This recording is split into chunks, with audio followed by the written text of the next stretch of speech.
Air India के plane के हादसे के बाद बहुत लोगों के ज़हन में एक सवाल आता है कि एयरलाइन इंडस्ट्री ऐसा क्यों नहीं करती कि हर एक पैसेंजर को पैराशूट दे दे ताकि वो कूद कर अपनी जान बचा सके। अब देखें, हर शख्स के ज़हन में ये सवाल पैदा होता है, लेकिन इसका जवाब बहुत ही सिंपल है। और जवाब ये है कि इस तरह के जहाज़ आमतौर पर 35,000 फुट या तकरीबन 10 किलोमीटर की बुलंदी पर उड़ते हैं, जहां पर ऑक्सीजन ना होने के बराबर होती है और टेम्परेचर तकरीबन -50 डिग्री सेंटीग्रेड तक होता है। अगर इस कंडीशन के अंदर कोई जहाज से क्रैश से पहले छलांग लगा दे बिना किसी हिफाजती सूट के और ऑक्सीजन के, तो वहीं हवा में बेहोश हो जाएगा या फिर सर्दी से जम के मर सकता है।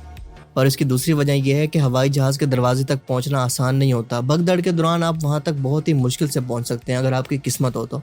किसी का पैराशूट आपसे टकराएगा, किसी की रस्सी आपसे टकराएगी और कोई बंदा आपके अंदर आकर टकराएगा। इस भगदड़ के अंदर कोई एक बंदा भी दरवाजे से बाहर नहीं निकल पाएगा। और इसके अलावा हवाई जहाज के दरवाजे प्रेशराइज्ड होते हैं, मतलब जहाज के अंदर और बाहर के दबाव के अंदर फर्क होता है। तो इस कंडीशन के अंदर आपका छलांग लगाना बहुत ही मुश्किल है।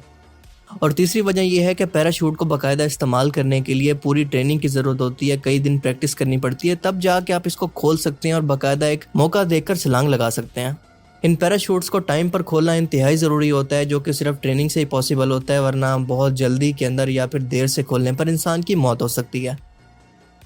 और इसके अलावा इसकी सबसे अहम वजह है कि पैराशूट, ऑक्सीजन किट और इसके हिफाजती लिबास को बहुत ज़्यादा जगह पर और वज़न की वजह से उठाना पॉसिबल नहीं होता। अगर कोई कंपनी ऐसा करने की कोशिश करती भी है तो हवाई जहाज की कीमत के अंदर, इसकी वजन के अंदर और इसके पेट्रोल को इस्तेमाल करने की कॉस्ट बहुत ज़्यादा बढ़ जाएगी, जो कि आम पैसेंजर को पे करनी पड़ेगी। और एक सबसे अहम वजह यह है कि जब भी हवाई जहाज उड़ने की कोशिश करता है या फिर लैंडिंग की कोशिश करता है तो मोस्टली एक्सीडेंट उसी टाइम के अंदर होते हैं, और उस टाइम के अंदर इतना रिस्पॉन्स टाइम ही नहीं होता कि कोई शख्स दरवाज़ा खोलकर हवाई जहाज से कूद सके और पैराशूट के जरिए अपनी जान बचा सके। यही वजह है कि एयरलाइन इंडस्ट्री चाह कर भी हर शख्स को पैराशूट नहीं दे सकती कि वह हवाई जहाज से क्रैश करने से पहले कूद कर अपनी जान बचा सके। अब इसी से रिलेटेड दूसरा सवाल यह है कि एयरलाइन इंडस्ट्री ऐसा कोई मजबूत बंकर, कोई कैबन, कोई कैप्सूल या फिर पॉड वगैरह जहाज के अंदर क्यों नहीं बनाती जिसके अंदर लोग छुप कर अपनी जान बचा सकें। जहाज के क्रैश होने से पहले उस बंकर के अंदर छुप कर लोग अपनी कीमती जानों को बचा सकें। अब देखें, ये ख्याल साइंस फिक्शन फिल्मों की हद तक तो बड़ा इंटरेस्टिंग लगता है, लेकिन हकीकत के अंदर ऐसा बंकर बनाना या इस्तेमाल करना बहुत ही मुश्किल है, बहुत ही महंगा है और प्रैक्टिकली तौर पर बिल्कुल नामुमकिन है। आइए इसको समझने की कोशिश करते हैं। बंकर या कोई मजबूत हिफाजती कैप्सूल बनाने के लिए मोटी धातें, इंजीनियर शील्ड और सपोर्टिंग सिस्टम चाहिए, जिससे जहाज का वजन कई टन तक बढ़ जाएगा, जिसका मतलब है कि फ्यूल ज़्यादा लगेगा, जहाज को उड़ने के अंदर मुश्किल होगी, इसकी उड़ान की रफ्तार और बुलंदी कम हो जाएगी, और सबसे बढ़कर जहाज की बैलेंसिंग बिगड़ने से वो पहले से ज़्यादा गैर महफूज हो जाएगा। इस एक बंकर को बनाने की वजह से जहाज की कॉस्ट इतनी ज़्यादा हो जाएगी कि लोग इसकी टिकट को भी नहीं खरीद पाएंगे। मिसाल के तौर पर अगर एक ऐसा हिफाजती बंकर बनाया जाए तो एक जहाज की कीमत अरबों में चली जाएगी। इसकी टिकट की कीमत के अंदर भी 10 से 20% इजाफा हो जाएगा, और इसके बावजूद ये सिर्फ मुमकिन हादसे के लिए होगा, जबकि जहाज का हादसा बहुत ही रेयर होता है। यानी इसका मतलब ये है कि हम सिर्फ इसको हिफाजत के लिए साथ लेकर फिरते रहेंगे। इसका प्रैक्टिकली यूज तो कभी कभार ही होगा ना, जब कोई हादसा होने के करीब होगा।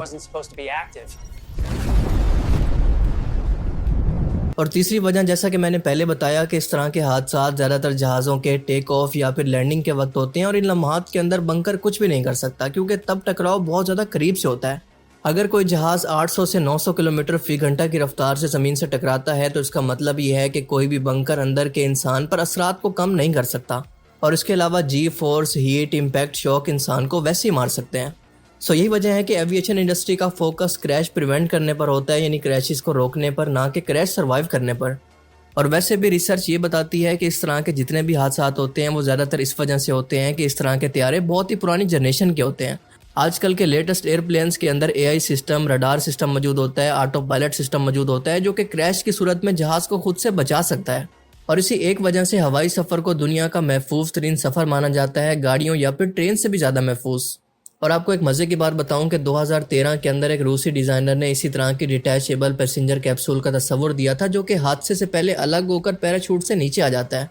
मगर एयरलाइन इंडस्ट्री ने इसको प्रैक्टिकल, मुआशी और सिक्योरिटी के लिहाज से नाकाबिले अमल करार दे दिया, यानी इसको प्रैक्टिकली तौर पर इम्प्लीमेंट करना पॉसिबल नहीं है, कम से कम आज के टाइम के अंदर तो बिल्कुल नहीं। Essentially, in the event of an emergency, the main fuselage will detach and fly back down to the surface with parachutes, whether it be on the water or ground. The landing will be safe and organised and will result in absolutely no loss of life or injuries. और तीसरा सवाल कि क्या जहाज की खिड़की को तोड़कर किसी तरह से कूदकर अपनी जान को बचाना पॉसिबल है? मैंने आपको पहले बताया कि जब जहाज़ 35,000 फुट की बुलंदी पर यानी तकरीबन 10 किलोमीटर की बुलंदी पर होते हैं तो बाहर का टेम्परेचर -50 डिग्री सेल्सियस तक होता है। ऑक्सीजन की मिकदार इंतहाई कम होती है जिसकी वजह से इंसान 1 से 2 मिनट के अंदर बेहोश होकर गिर जाएगा।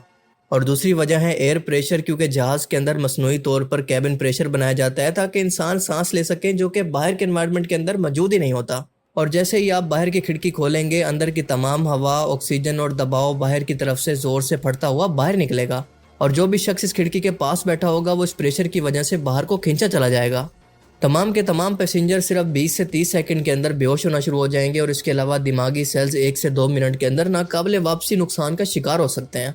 -50 डिग्री के अंदर जिस्म चंद ही मिनट के अंदर जम सकता है और इसके अलावा जिल्द, नाक, कान, आंखें सब कुछ फ्रॉस्ट बाइट से मुतासिर हो जाएंगे। प्रेशर के अंदर बदलाव की वजह से इंसान के कान के पर्दे फट सकते हैं, आंखों, नाक और मुंह से खून निकल सकता है और बाज़ केसेस के अंदर तो लंग कोलैप्स भी हो सकता है।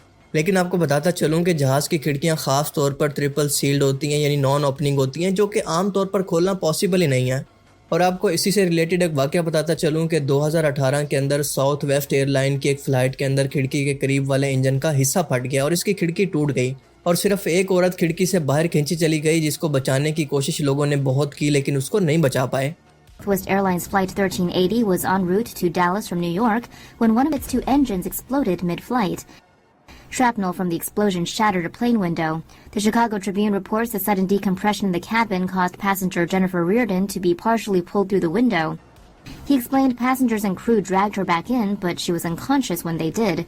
Reardon later died despite attempts to revive her. Meantime, we're learning new details about the mid-air engine explosion that killed one passenger on a Southwest Airlines jet. Jennifer Reardon, a married mother of two, died yesterday when engine parts shattered a window on Flight 1380 from New York to Dallas. Passengers are calling the pilot, a woman, a hero for calmly guiding the plane to safety. Jennifer Reardon was killed after she was partially sucked out of the shattered window. Other passengers pulled her back in and tried unsuccessfully to perform CPR. Southwest Airlines faces a new federal investigation this morning after the company's second mid-air scare in about 2 weeks. A window cracked during a flight from Chicago to Newark yesterday. Photos from inside the plane show the large jagged split. That's terrifying.